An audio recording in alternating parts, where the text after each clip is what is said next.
Imagine this, a soda company owning warships, submarines, frigates and destroyers, and becoming so powerful that it could rival some of the world's top navies of the time.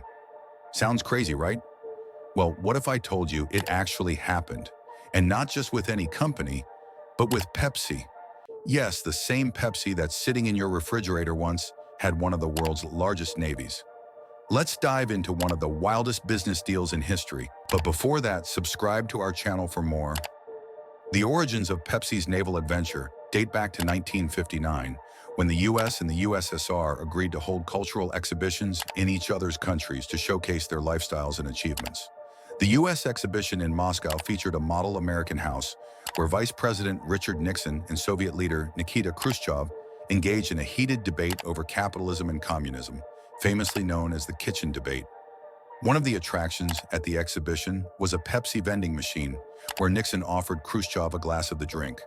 The Soviet premier liked it so much that he asked for a second one.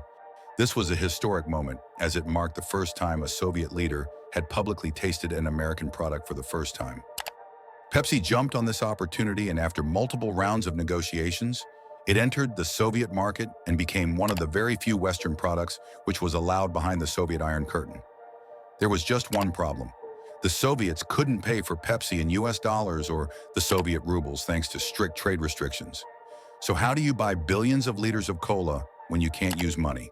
Simple, you trade vodka, and later a navy. Yes, you heard that right. At first, the Soviets gave Pepsi their Stolichnaya vodka in exchange for their fizzy drink, which Pepsi would sell in the US and other countries.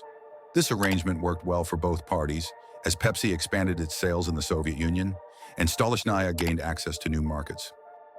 However, in 1989, US imposed sanctions on the Soviet products, including vodka, as the response to USSR invasion of Afghanistan.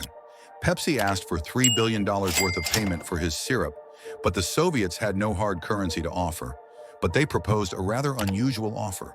They would give Pepsi a fleet of naval vessels that they no longer needed or could afford to maintain.